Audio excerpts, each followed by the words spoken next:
શ્રીમદ ભગવદ્ ગીતાના અત્યાર સુધીમાં આપણે 128 ભાગ સાંભળ્યા છે. આજે આપણે 129મો ભાગ સાંભળીશું. ચોથા અધ્યાયના 17મા શ્લોકનો અર્થ છે, કર્મનું તત્વ પણ જાણવું જોઈએ અને અકર્મનું તત્વ પણ જાણવું જોઈએ તથા વિકર્મનું તત્વ પણ જાણવું જોઈએ, કેમ કે કર્મની ગતિ ગહન છે. તો આ શ્લોકનું હવે સ્વામી રામસુખદાસ મહારાજે જે ટીકા લખી છે તે આપણે સાંભળીશું. કર્મ કરતા રહીને નિર્લિપ્ત રહેવું એ જ કર્મના તત્વને જાણવું કહેવાય.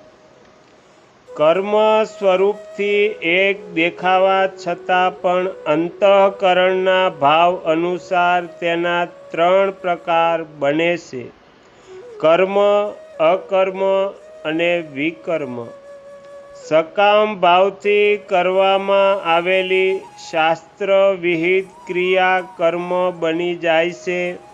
ફળ ઈચ્છા, મમતા અને આસક્તિથી રહિત બનીને કેવળ બીજાઓના હિતના માટે કરવામાં આવેલું કર્મ અકર્મ બને છે. વિહિત કર્મ પણ જો બીજાનું અહિત કરવા અથવા તેને દુઃખ પહોંચાડવાના ભાવથી કરવામાં આવ્યું હોય તો તે પણ વિકર્મ બની જાય છે. નિષિદ્ધ કર્મ તો વિકર્મ છે જ. કામનાથી કર્મો થાય છે. જ્યારે કામના અધિક વધી જાય છે ત્યારે વિકર્મ પાપ કર્મ થાય છે.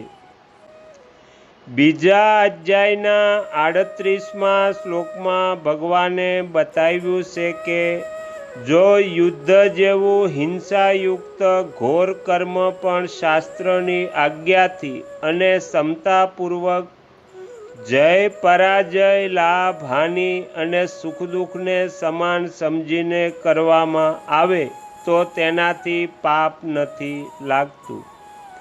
તાત્પર્ય એ છે કે ક્ષમતાપૂર્વક કર્મ કરવાથી દેખાવામાં વિકર્મ હોઈને પણ તે અકર્મ બની જાય છે. શાસ્ત્ર નિષિદ્ધ કર્મને વિકર્મ કહેવામાં આવે છે.